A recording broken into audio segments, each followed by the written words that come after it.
আজি আছাৰ চাউদা আঞ্চলিক সমিতিয়ে 3 ঘণ্টিয়াত অনশন কৰিছে, কি ক'ব এই বিষয়ে, কিয় কৰিছে আপোনালোকে? হয়, আজি আমি সদৌ অসম আদিবাসী ছাত্ৰ সন্থাৰ কেন্দ্ৰীয় সমিতিৰ নিৰ্দেশ মৰ্মে আজি আমি জিলা উপায়ুক্ত কাৰ্যালয়ত আমি ধৰ্ণা কাৰ্যসূচী 3 ঘণ্টিয়া ধৰ্ণা কাৰ্যসূচী ৰূপায়ণ কৰিছোঁ। যিহেতু আজি সমগ্ৰ অসমৰ জিলা উপায়ুক্ত কাৰ্যবিলাকত সদৌ অসম আদিবাসী ছাত্ৰ সন্থাই এই কাৰ্যসূচী হাতত লৈছে। কাৰণ ইয়াত চবতকৈ দুখজনক কথাটো হ'ল যে আমাৰ বিজেপি চৰকাৰে প্ৰতিশ্ৰুতি আমাক দিছিলে যে তেওঁলোকে যেতিয়া শাসনত আহিব তেতিয়া শাসনত অহাৰ পাছতে তেওঁলোকে জনজাতিকৰণ কৰিব আৰু আদিবাসীসকলৰ যিবিলাক জ্বলন্ত সমস্যাবিলাক আছে সেইবিলাক পূৰ্ণ কৰিব। কিন্তু আজি তাৰিখত দেখিব গ'লে আজি বিজেপি চৰকাৰ অসমত গঠন হোৱা 4 বছৰ পাৰ হ'বলৈ ধৰিছে, কিন্তু আমাৰ জনগোষ্ঠীৰ যিটো মৌলিক সমস্যা, যিটো জনজাতিকৰণ, আমাক যিটো চাহ বাগিচাবিলাকতে হওক, গাঁও অঞ্চলবিলাকতে হওক, বাগান বস্তি য'তে হওক, সেইবিলাক মাটি পট্টাও তেওঁবিলাকে দিম বুলি প্ৰদান কৰিছিলে, প্ৰতিশ্ৰুতি দিছিলে। কিন্তু সেইবিলাক আজি দেখিবলৈ গ'লে বিজেপি চৰকাৰে সেইবিলাক নিদি আমাৰ জনগোষ্ঠীটোৰ লগত তেওঁলোকে আজি একেবাৰে ধোকাধাৰী কৰি আছে।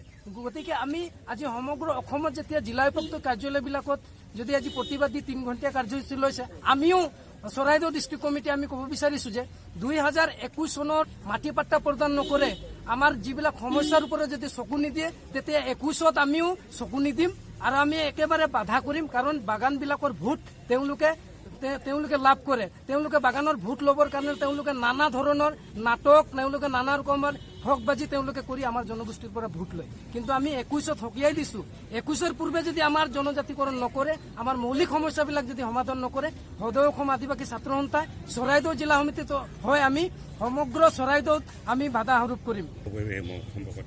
এইখিনিতে আমি ক'ব বিচাৰিছোঁ, আমি যিখন আজি মেম'ৰাণ্ডাম আজি আমি জিলা উপায়ুক্তক আমি প্ৰদান কৰিছোঁ, সেইটো মেম'ৰাণ্ডাম আমি নৰেন্দ্ৰ মোদীক আমি পোনপটীয়াকৈ দিছোঁ। কাৰণ নৰেন্দ্ৰ মোদীয়ে নিজে মুখৰ পৰা তেওঁ কৈছিলে যে हमको सप्ताह में आने दो, हम एसटी दिला देंगे आदिवासी को।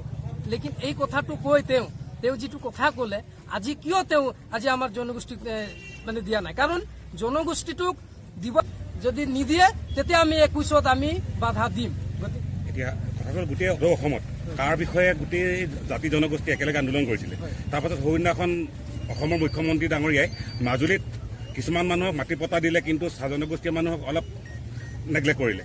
এইটো আপুনি ভাবে নেকি যে আন্দোলনটো ভাঙিবৰ কাৰণে চৰকাৰে এইটো খেল খেলিছে বুলি আপুনি ভাবে নেকি? ইয়াত এটা কথা চাব গ'লে, যিটো এতিয়া CAA যিটো আইন, এই আইনখনক আমি বাগানৰ যিবিলাক আছে এই বাগানবিলাকতো অলৰেডি আমি জানো যে CAA এইটো চৰকাৰে একেবাৰে ক্ষতি কৰিব বিচাৰিছে। তেওঁলোকে যিবিলাক প্ৰতিশ্ৰুতি তেওঁলোকে দিছিলে, এই CAA এইটো কোনো প্ৰতিশ্ৰুতি নাছিলে, এইটো একেবাৰে আমাৰ জাতিটোকো ধ্বংস কৰিব, অসমৰ যিটো ভাষা, যিটো সংস্কৃতি, অসমৰ যিটো মিলন, যিটো সকলো জনগোষ্ঠীৰ যিটো মিলন আছে সেইটো একেবাৰে নাইকিয়া কৰিব। আৰু যিটো তেওঁলোকে যিটো বাগানৰ যিটো আজি আমাক চব বাগানৰ যিবিলাক মাটি পাট্টা হওক বা যিবিলাক আদিবাসীৰ যিবিলাক মাটি পাট্টা তেওঁলোকে আমাক পোনপটীয়াকৈ তেওঁলোকে দিব লাগিব। কাৰণ তেওঁলোকে এনেকৈ লুকাচুৰা কৰিছে। আজি চব বড়োলেণ্ডত দিলে তেতিয়া আদিবাসী ছাত্ৰ সন্থাই সম্পূৰ্ণ বিৰোধিতা কৰিব। যিটো শ্ৰম আয়ুক্তৰ যিটো তথ্য অনুসাৰে চাহ বাগিচাবিলাকত 350 টকা হাজিৰা দিয়াৰ এইটো এটা আইনগত এইটো অধিকাৰ হয়। আজি আমি চাবলৈ গ'লে আমি সদৌ অসম আদিবাসী ছাত্ৰ সন্থাই আমি আন্দোলন কৰি আছোঁ যে আমাৰ বাগানবিলাকৰ আজি পৰিস্থিতিবিলাক চাওক। আজি যিবিলাকে আমি MP বনাইছোঁ, যিবিলাকক আমি MLA বনাইছোঁ, তেওঁলোকে আমাৰ বাগানবিলাকত আহি এবাৰ চাওক আৰু আমাৰ বাগানৰ যিবিলাক লেবাৰ কোৱাৰ্টাৰবিলাকত আছে তেওঁলোকক আমি চেলেঞ্জ কৰিছোঁ। তেওঁলোকে এদিন আহি 167 যিটো হাজিৰা আছে এই হাজিৰাত তেওঁলোকে আমি থাকি দেখাওক।